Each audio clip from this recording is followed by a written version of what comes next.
There it is. It's going really slow for some. Oh, I'm an idiot. VPN. Yep. Well, maybe no one's noticed. And boom, ladies and gentlemen, we are here for some Doom 2016. I'm, of course, joined by... Riddick. And we're going to continue on blasting our way across Mars. Now, you might have seen a alert just a moment ago.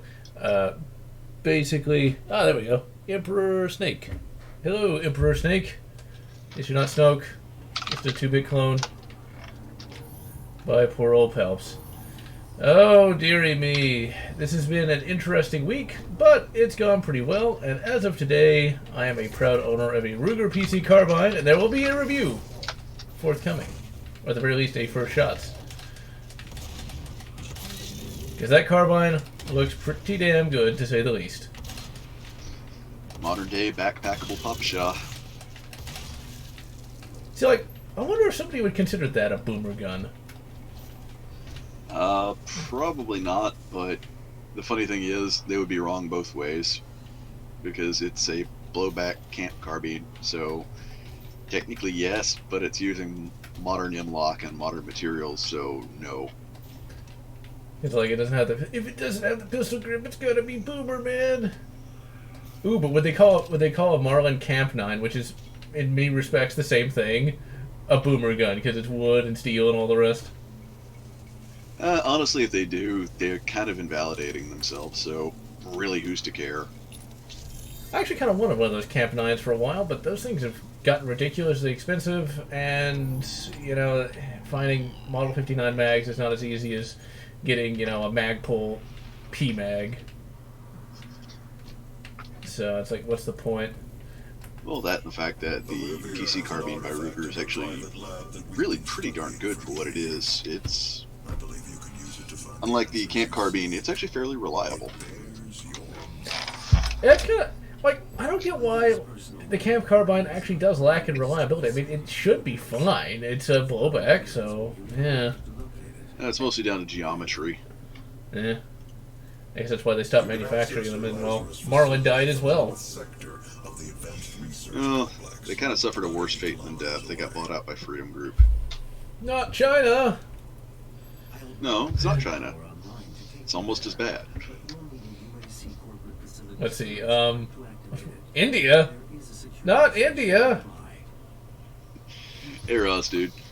No, it's strictly quote-unquote American, but the problem is it's the slicked back power suit, stuffed shirt, nasty corporate BS America. Oh. Wayland Yutani!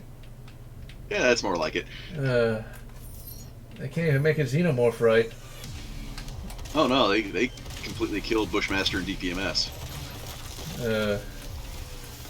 I never... Which is a real shame, because while Bushmaster and DPMS aren't what they used to be, they still had some items with a lot of promise, but now you can't buy them. Not surprised. When is the AK review, or at least the first shot?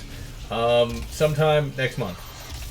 The only reason it hasn't been sooner is I could not sight it in properly.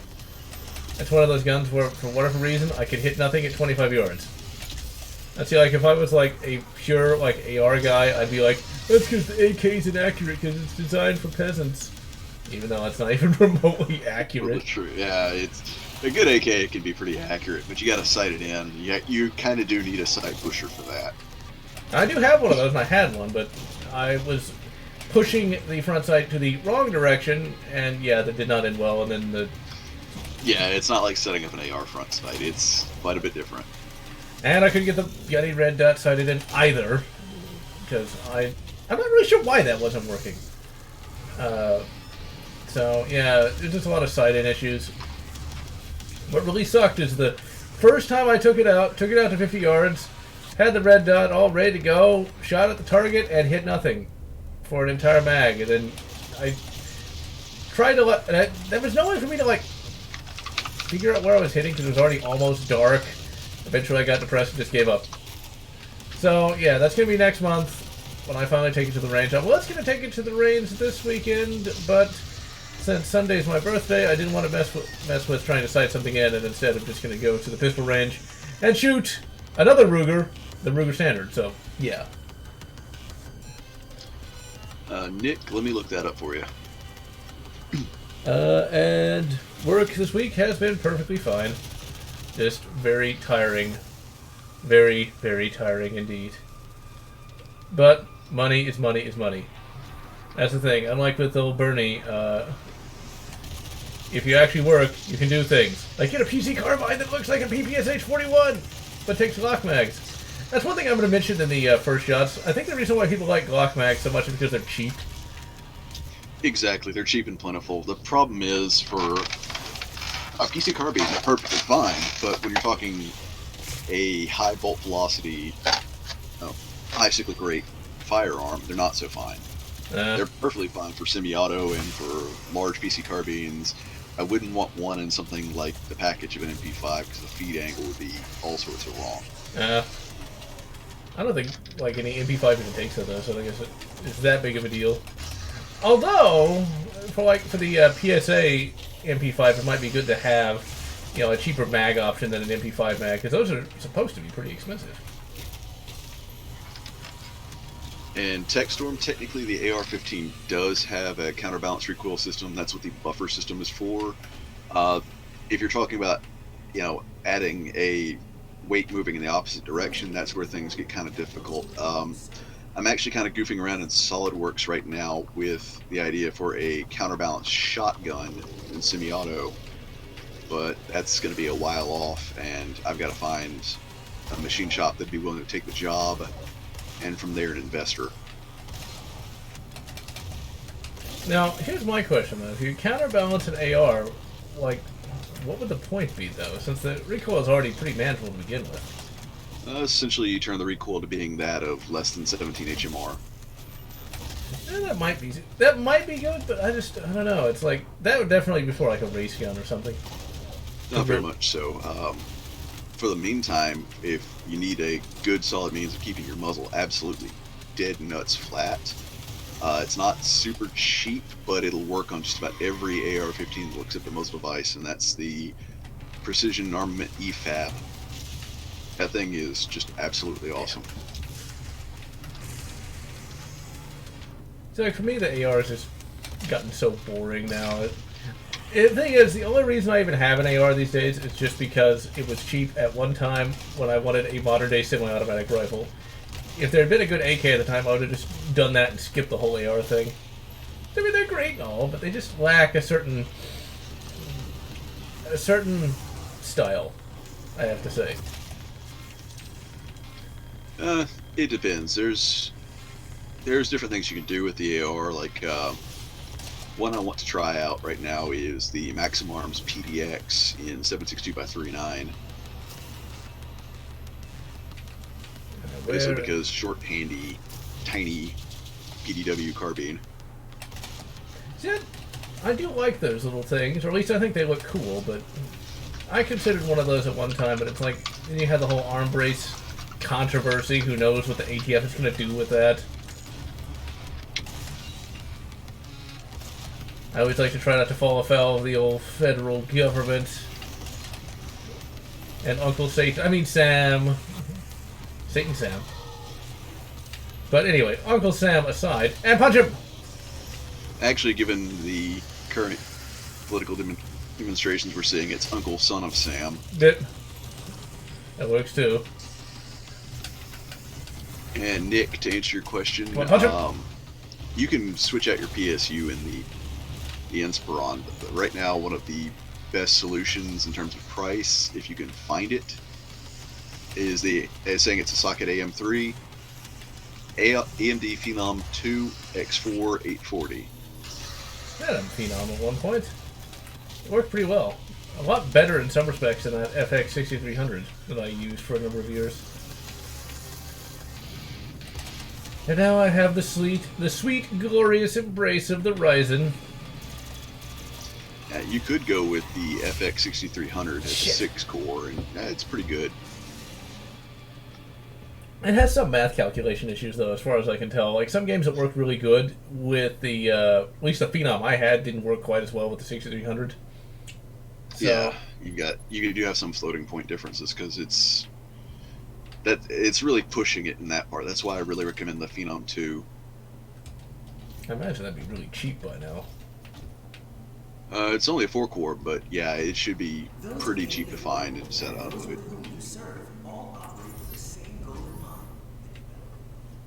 And the top of the line, really, it'd be like the FX 9590, where that's an 8-core at 4.7 gigahertz. That's pretty smoking. Yeah, they have a pretty good coolant system with that. Yeah, you might want to go with. I would recommend Thermaltake cooler for that. Crap.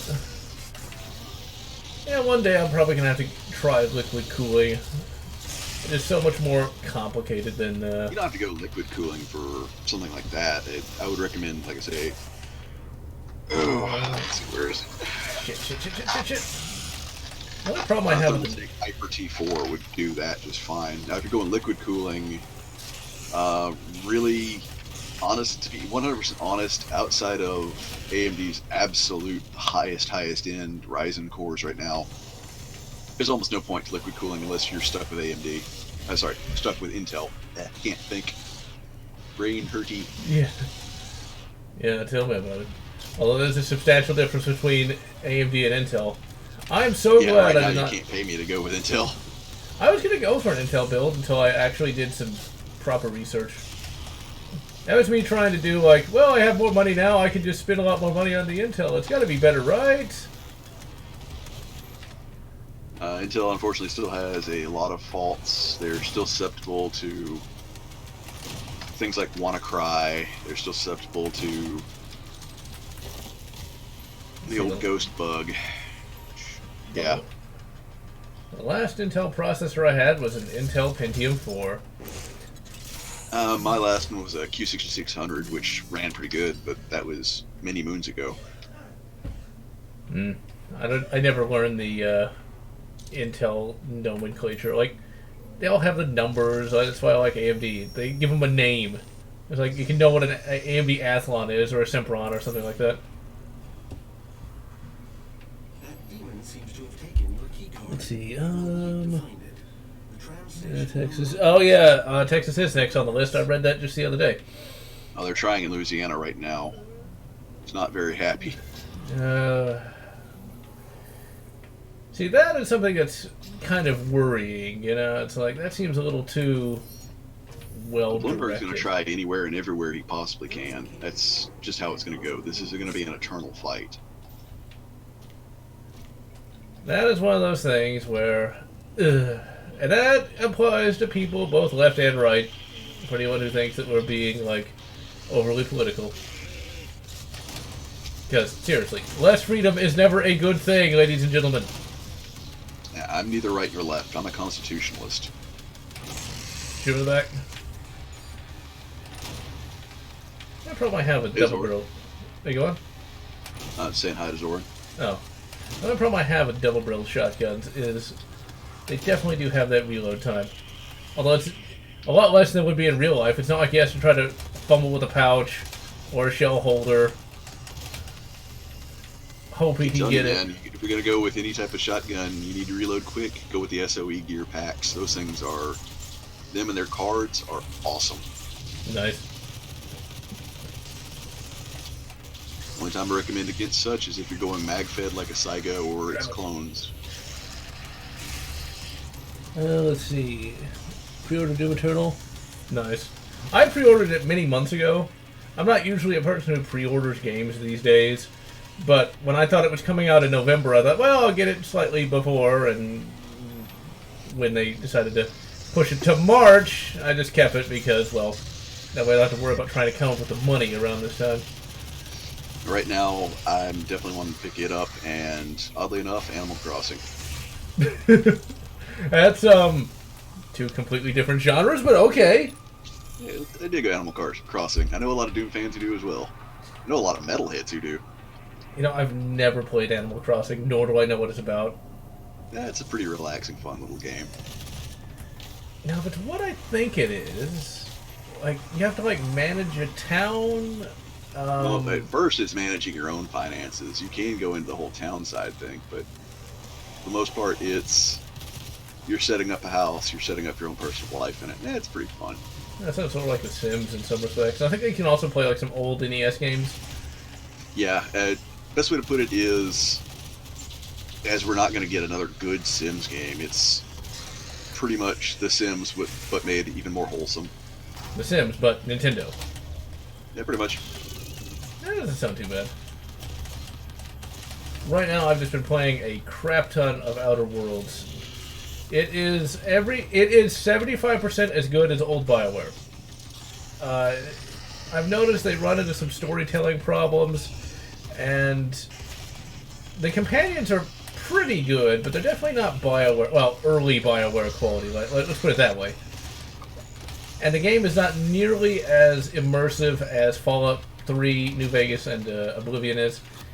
And I think it's mainly because of the art style. Skyrim had a problem with this too. Skyrim is way too stylized, to the point, while the graphics are better than Oblivion, it just doesn't feel as real. For that, we've got some good things coming down the Skyrim pipeline. We've got Beyond Morrowind. Beyond Skyrim. They're covering parts of Morrowind. Right now, Bruma is looking pretty good. As for making it look better, I've got to go through my mods list, but there's better weapons. That's literally the name of the mod, which actually improves the dimensions of the weapons to be more realistic. I use the Skyrim Dark Fantasy Overhaul, which gives more variation to the arenas, the areas, the foliage, and environment. It's been pretty nice. Yeah, but I mean, like, just the generic vanilla part of the game. Like, you can improve that you can mod it out to hell on and have it be fixed. I'm just thinking, like... I can't play vanilla Skyrim. I'm sorry, it's just too simple. Well, yeah, I mean, the only reason I played vanilla Skyrim when I did is because I was a very early adopter of the game, and yeah. Yeah. But they couldn't even get a door to work right. I mean, how do you make it where in your main quest the one door you need to go into doesn't work without a goddamn console command? That's part of the reason why you mod. It's because there's a lot of dirty edits in the original that the unofficial patch and actually cleaning the edits can help just take care of completely. Goddamn pinkies. The Mega Health is a Quake 3 thing. I mean, this is definitely a celebration of all things id versus just being solely Doom. Yeah, very much so. Although the multiplayer is still a high level bollocks. Well, yeah. I played a grand total of like once and never again. I will say Snap Map is nice, but I'm really looking forward to Doom Eternal's mod support. But see, that's going to be kind of interesting, because that means that, like, 20 years later, they could use the new hyper-amazing, super-realistic graphics. I assume. Did I really just fall into that? Yep, I did. If it goes open source, yes. Or if the mod support gives us enough to where we can make an open source take on it, yes. Let's see, have New Leaf. Never even heard of that. Yeah. Live streaming Doom 64. Doom 64 is not bad, but it's very hard to get into. Especially these days. Well, I should say the original N64 version, because it's just a little too dark for my taste. Now go on with what you're saying? The New Leaf is actually a pretty good version of Animal Crossing. Right now I've actually been replaying the GameCube version, which is really the N64 version, on emulation, and it looks great. It's not as advanced as the later ones, but it looks and plays great. I think I might even have that in my ROMs folder. I mean, perfectly legitimate, I should say. I don't know what a ROM is. I don't even know what a computer is. This is actually just a modded Switch. There, we'll go with that. Although, you know, like, I can just picture, like, some sort of, like, TV drama where you could actually say that, yeah, this is a modded Switch, it has more RAM. and that's how I can run the PC version of Doom. The magical computer. The 80s was what's bad. Funny is that there's actually been a StarCraft Ghost leak, and I do have the copies of it, but I'm actually going to have to literally upgrade one of my Xboxes to do it. Wait, I really? gotta find a broken Xbox, yank the RAM, and reapply it. So now I have a 128K essentially a dev kit version of the Xbox. Now see, that is insane. StarCraft Ghost took until 2020 to finally be released. I hope it's actually good. It wasn't released, it was leaked. Well, you know what I mean. Yeah. Released week, same Blizzard thing. is not happy about this. I'm not surprised. They'd probably want to release it with, like, all that sweet, sweet adware. No, they didn't want to release it all because it's showing out kind of how far they've fallen. It's not a great game from what I've seen and what I'm actually capable of playing. Let me rephrase this. There are certain levels you can play just fine with the 64K of RAM in the Xbox. It's the more unoptimized levels you can't play. You need 128K. No. Now, see, I hope one day there will be a leak of the Stargate game as a first-person shooter. I've seen some trailers of it. And apparently the Xbox version ended up being finished, but it was canceled. I would love to play that. Because it looks like it's kind of a generic first-person shooter, but, well, it's Stargate. That's a franchise that... I don't really mind that Stargate is dead, because there's only so much they could really do with that. They did a lot of good with it. Yeah, but, like, once they hit their 10th season, it's like the Ori... I never was really a big fan of the Ori to begin with. Because it was so obvious that it was just, well, kind of more of the same. Yeah, you didn't have to... Now the gods are actual gods now! You know, it's like, they're not Jaffa, but they still use staff weapons. It's like... I get they did that to save money on the props, but it's still... One of the things they should have done, and I don't think they could have had the budget to do it, is they should have gone public with the Stargate program and explored that. I think they were going to do that in a movie, but that movie ended up getting canceled because no one liked Stargate Continuum, especially me, because it was just a generic episode. But anyway, I'm not bitter about that. Oh yeah, did you watch all, I think it was 11 seasons of Stargate? Yeah, it got pretty long-winded at the end. I think the only reason I liked Stargate at the end was because it had Claudia Black in it, and as a kid, I thought Claudia Black was like the hottest chick, second only to Ripley. Well, the reason I watched through so much of it is I had a long-running D&D group, and we'd usually gather around and we'd watch that right before we start our sessions. Nice. We'd make a big ordeal of it. It'd be, okay, we'll all crash at my place or at Tom's place or John's. We'd all bring something we made, something we cooked, watch Stargate. We'd have a bit of a potluck or barbecue, depending, and we'd play D&D. Well, the shows were never that horrible, but they just weren't quite as good as they once were. I think after season 7 it really got... They were really stretching that premise. Because, like, that 7th season finale was just... For a TV show budget, holy shit. It actually had an actual fleet battle. And it was a fleet battle that was earned. Like, for the first part of that show, they didn't even have a ship. Like, they had nothing. They had shuttles. Yeah, they kind of really went overboard there. And Silver Wings, yes, if you can play Doom 64 on a good CRT, do so. Hopefully it's not quite as dark as on a flat panel monitor. No, you actually get proper black definition, so it's not quite as dark, but it's hard to explain because we've grown so used to flat panels. The definitions between light and dark can be more subtle on a CRT.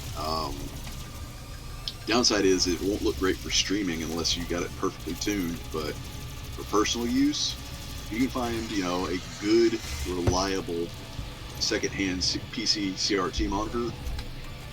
The GZ Doom version of Doom 64 on that will look astonishing.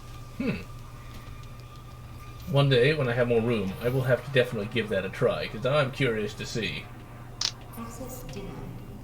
Let's see here. The Tech 9, the Claridge Tech 9, well, not Claridge, but the Claridge and the Tech 9 were essentially supposed to be military arms, but were never accepted and thus became cheap. That was their appeal, is they were inexpensive to manufacture. I remember seeing the Tech 9 growing up, but I never thought it was that great, because it was like, yeah, you got this massive magazine, but you don't have a stock, so it's kind of worthless. Well, it was meant as same role as the MP5 PDW. If they had the budget, it would have been perfectly fine, but it would also have been open bolt, which the BATFE had kind of serious arguments against. Less said about those people, the better. I don't know. I kind of would like to see a PC carbine in full auto. That might be quite a bit of fun. But that's doable. I mean, you need a Class 3 SOT to make it, but yeah, but it's sorry, 1, 3, and 7. I'm thinking more like a to make. Commercial kind of thing, but I'm sure somebody's probably already made one. I was going to say, if they haven't, get me to a Class 1, 3, and 7 SOT and get me in the machine shop. I can make it in a matter of 2 hours. Yeah, that PC carbine. I mean, that is definitely a way that Ruger knows how to print money now. I mean, it's such a simple little thing, and it does everything you'd want it to do. Let's see. The heavy use of the P90. That's one of the reasons why I really, really, really wanted a PS90 for many years, but still don't have it in the collection. Might have it one day, but not anytime soon. Let's see here. Doom Eternal. 64. What I would like to see is a 90s show given modern day graphics. That's never really been done before, from what I can see. I mean, what's kind of funny about Mandalorian is it feels like kind of like a 90s show in a degree, and sort of like its plot and scope, but it still feels kind of flat, even at that. But I would have loved to have seen Star Trek Picard actually have the same writing values as the actual show. I still have not seen it, but read a lot of synopsises on it, and it just sounds like it's your typical, kind of incoherent crap. Which is sad. I'm not a fan. I am not a fan at all. And honestly, I really, really wish somebody could properly, fully explain to both the writers and the stars that this is not what Roddenberry had imagined in the slightest. So what Braga and the other guy had in mind. I don't know, what was the other guy's name? Braga and... It was two people. Anyway, the other part of the TNG post-Roddenberry writing team. They did a pretty good job on actually, creating a sci-fi show people would want to watch. It's just, the biggest problem is Star Trek has access to the technology everyone had always wanted and relies too much on it today, instead of actually having characters, plot, and all the rest. Well, it's not just that. It's the fact that all of the scripts since the very first, Discovery have just been absolutely horrible. The very first episode of Discovery was terrible, though. That's what I'm saying. Ever since the first episode of Discovery, it's all been just nihilistic, absolutely. It's just been a dirge of negativity. Yeah. There's nothing positive. I mean, when it comes to Star Trek Picard, the whole idea of, the synthetics being used as, slaves, that was never a thing you would have actually seen in real Star Trek. I mean, there was a short story based upon that, and it just had Data, taking his technology and moving to an out-of-the-way planet, not, where Starfleet, the good guys, are using, sapient beings as slaves. That's not a Starfleet thing. They don't do that. That's more like a Klingon thing. Although, actually, yeah... Even the Klingons wouldn't do that. It's more a Romulan thing. Because, yeah, I mean, that's just really kind of dumb. And then the whole scouring of Mars, millions of people killed, that's how you start your, Star Trek Picard. It's not like Picard has to go find something or anything. It's like, nope, we're just going to kill millions of people. And can you blame the Federation for banning synthetics? They committed fucking genocide. But whatever. It's not good. It's just, there's no way to slice it. It is not good. And tech, the S in the FN series stands for semi-auto. Crap. Oh yeah, the FS2000, that was a thing for a while. And then no one cared. There are a lot of... okay, but the problem is you don't really have access if there is a malfunction. You have the toilet seat. We are not advancing enough. It wasn't even that, it was just...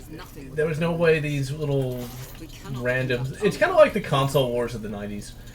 There was no way these randos would actually have really found success compared to the AK and the AR. Just because... That's judging it in a completely different light. That's like saying, oh, there's no point to having the Ruger 5.7. They'll have no success compared to Glock. Like, that's a completely different animal.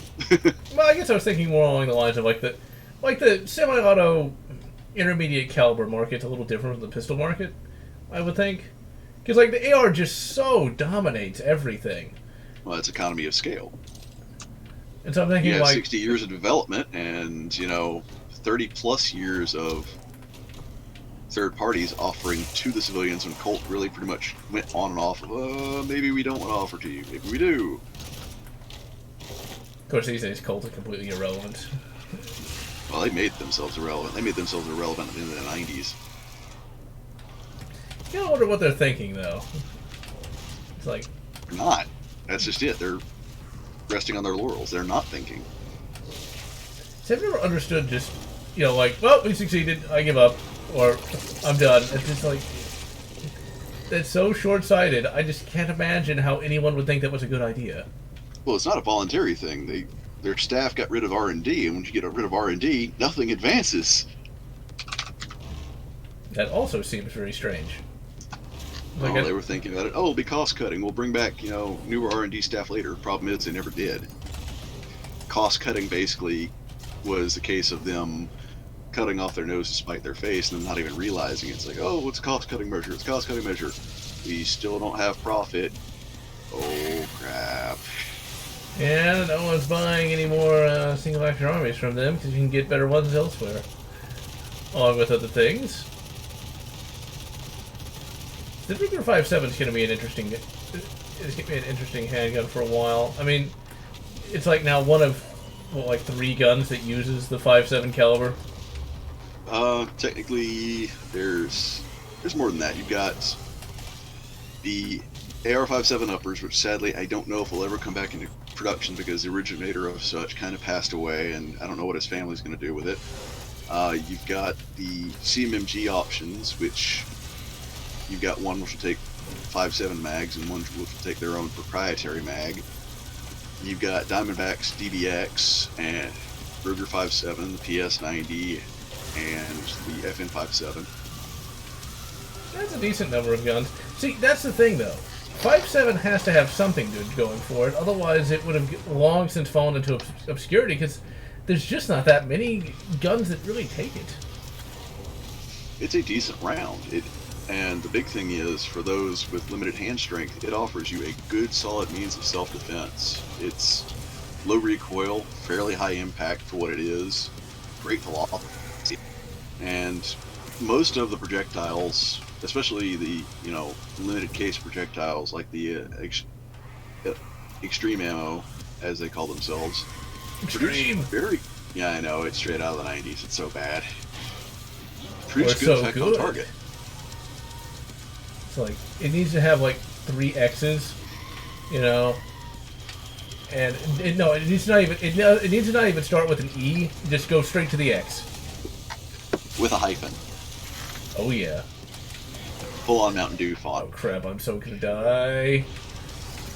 And tech, really, it comes down to how conducive it is, how easily it can be made, how cost effectively it can be made and how cost effectively it can be sold. As stated, there's the AR has the economy of scale thing going on. The AK has the entrenchment since the 1980s. There are other options that are out there. Right now, I really, really wish Beretta would consider bringing back the ARX 180 back at a price point of around $1,100, and then they could actually see a solid return on investment. That price is really what kills a lot of price/availability is what kills a lot of new guns. It has to be market available, though not completely ubiquitous. I mean, I come from an era I remember the Glock was not completely ubiquitous. So basically, go on.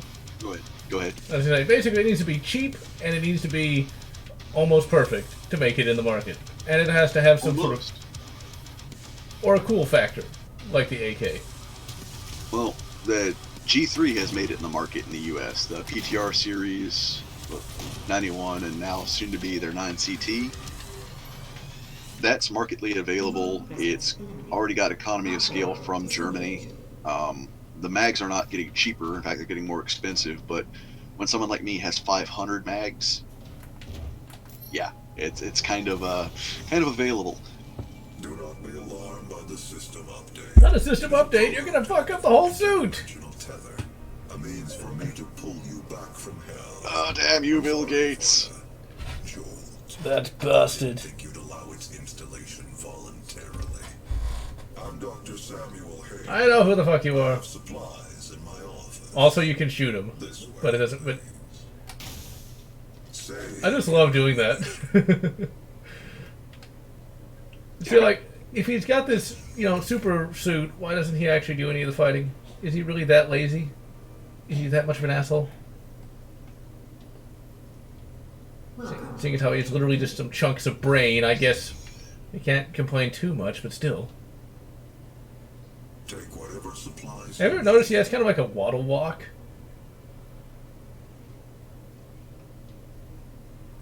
Yeah, busted hip actuators, I guess. I don't know. The destruction of the Argent Tower is Devastating. devastating. And tech, as terms of cool guns, there's plenty of them out there. You've got Close the portal.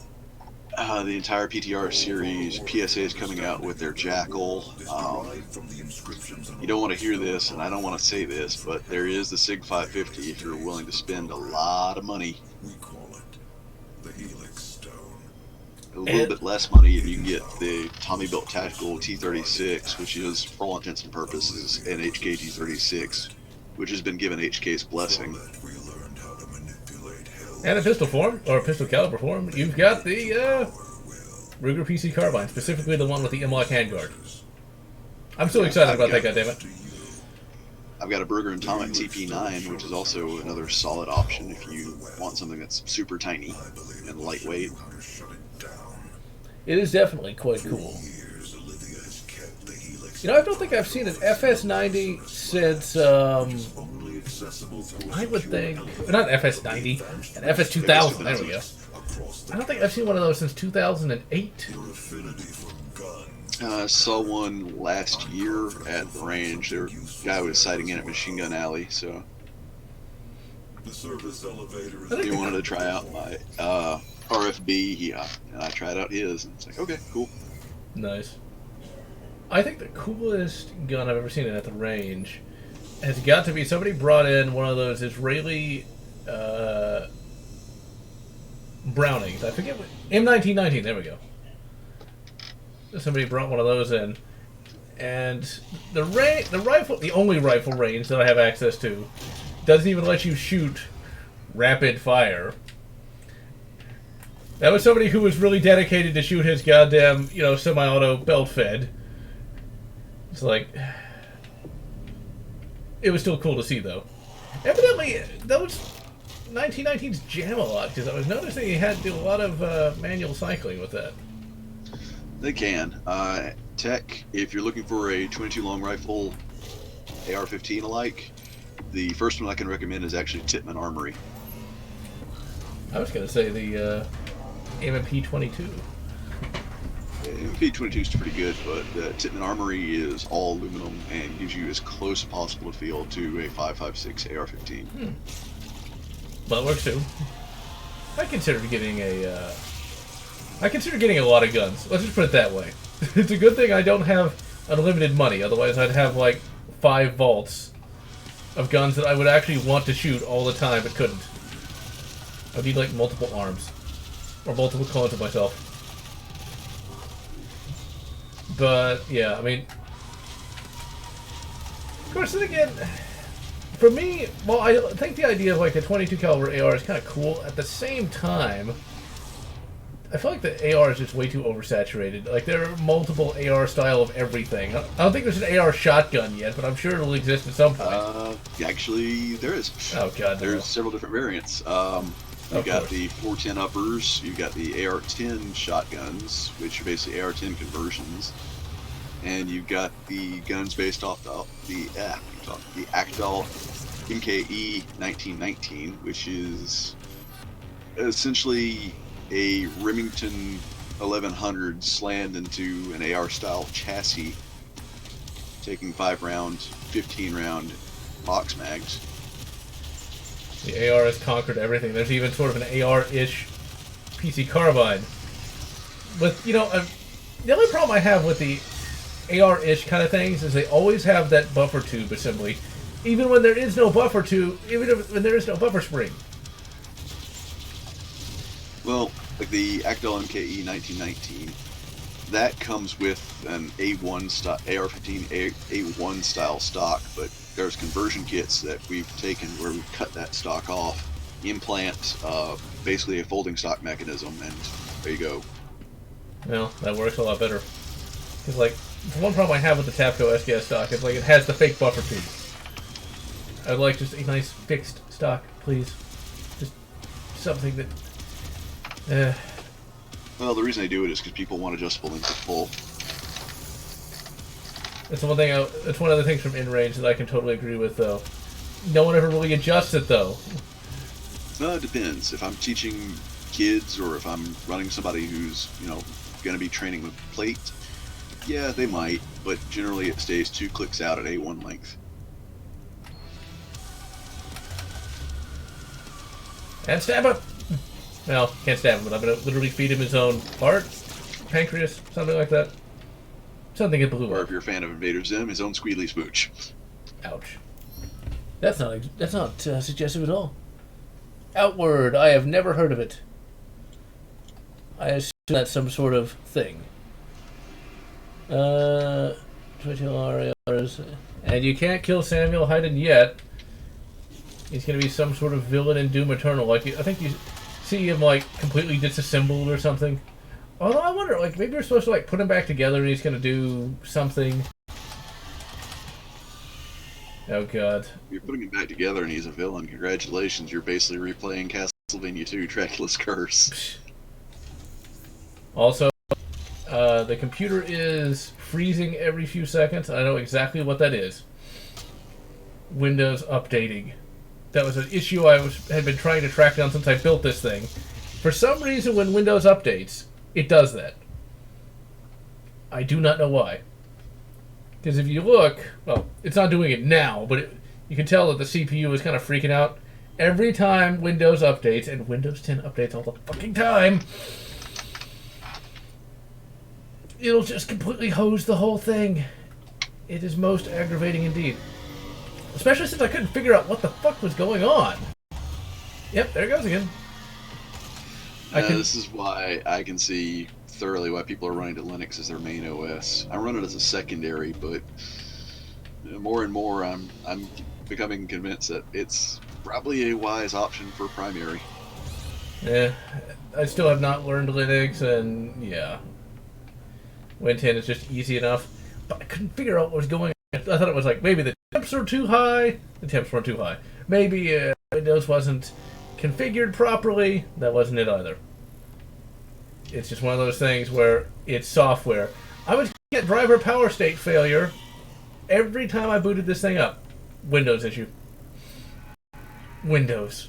I hate Windows. Especially Windows 10. And Windows 7 didn't give me these problems. Could be worse. We could be still on Windows ME. Yeah, don't remind me. It's like God, can you imagine Windows ME with all the piracy and spyware of Windows 10? There needs to be some sort of like much easier, much more ubiquitous open source kind of thing, other than Linux. This is why I wish Amiga never died. Doom Eternal, now coming to Amiga. Okay, I think that goddamn update is finished, because I can already see my CPU going back to normal. Tech, if you're going for bright yellow, your best option really is get a cheap compressor or rent one, a spray gun, and use air cure or Cerakote. It's not that hard, but that's about the only way you're going to get a bright yellow. Bright yellow? That just sounds painful. Well, it could be like a DeWalt yellow. It also sounds painful. You're not helping. Any gun that's bright yellow sounds, well, at least it's not pink. That's something, at least. Oh, Windows 10. Will you ever not? Funny thing is, that pink camo that you see on certain guns actually is effective with deer. They can't see Really? reds, so it works. Really? I can't just hate it irrationally? You can hate it irrationally, but it's saying it works. Let's see if it works. I can't hate it, though, because it actually has a legitimate purpose. Well, so does standard camo. So I always thought, like, some of that camo wasn't even really worth it, because, like, the various creatures could, like, smell you or hear you or something like that. But you still go through the process of using scent eliminators and being very careful where you walk, but camo does apply. I mean, the old gag of the hunter being in red flannel, that actually does work. Yep, that's Windows downloading God knows what again. And of course it would pick this time to do it too. Oh yeah, Murphy's Law of Software. When it's most inconvenient, there will be updates.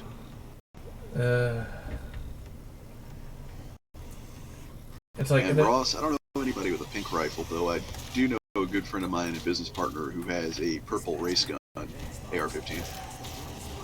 Purple. Yeah, I might have to stop the stream early because this date is taking forever, it seems. No, wait, there it goes. No, one of the biggest problems with this thing when it comes to like updating is, since it's updating to the main boot drive, this game is on the boot drive, and so that's fucking it up. And the boot drive is an absolutely excellent SSD. I did not know that SSDs were that good at this point. So Oh yeah, they're a blessing. So like, when I first adopted the SSD, it was like one of the early generation ones, and so it wasn't even really that worth it to me. Come on, Windows, stop fucking up, please. It's not gonna stop fucking up, is it? Can't tell. I don't know. What if a Mega Babe was toting around a pink rifle? Yeah, I could overlook it a little bit, maybe. It's depending on cup size. I mean, never mind. That's success. Let's see. I'll get to the next checkpoint in this. Okay, maybe it stopped. No, it's still not working 100%. No, we're back in the green. Okay, now we're not. Stop fucking up, Windows! And it's only on this PC build that Windows does that.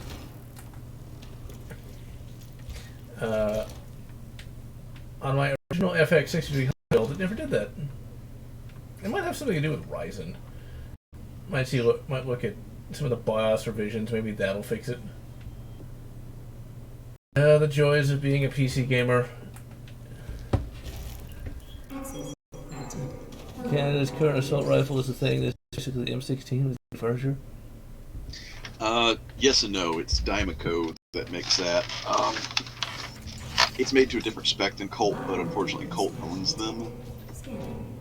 Now, if Colt goes to liquidation, Dymaco will be sold off. It is its own company with its own facility.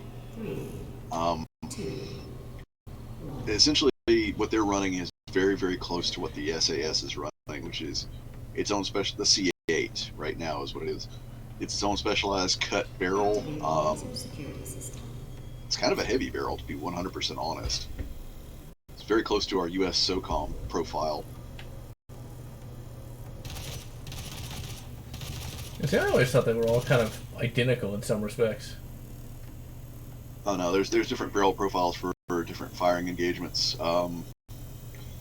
Standard M4A1 profile cut is really just that way for a grenade launcher cut. It's fairly lightweight as barrel contours go, which is fine for most massed infantry, but for special forces it was a liability because, well, they don't do light fire. They do heavy round counts, in which case, yeah, they were blowing barrels because it got so hot right past, right behind the gas block. Very interesting. Alright, we're going to shoot the BFG, and then we have to call it a day because, as we can see, there's still something wrong with Windows. Not really sure what. It's completely fucking up the CPU. I thought I had fixed the problem, but evidently not. I've had more problems with this PC build than any other. I wonder if there is something with the BIOS. There's a recent revision that I noticed that evidently improves compatibility with something. And so I'm wondering if that might have something to do with this random issue that literally cropped up today. Don't know. BIOS updates are generally worth it, but I don't see really running anything legacy mode, so yeah. It's the PC, ladies and gentlemen. Who knows what the problem could be? What is this, Resident Evil with the lasers? It always comes down to lasers. Alright, I am General Lotz. And I'm Renick. And I'm going to bash this computer with a hammer. No, I'm going to create a physical representation of Windows and bash that with a hammer. I'm going to wish you good Linux, but not Mac OS, because Mac OS is annoying. And good Animal Crossing.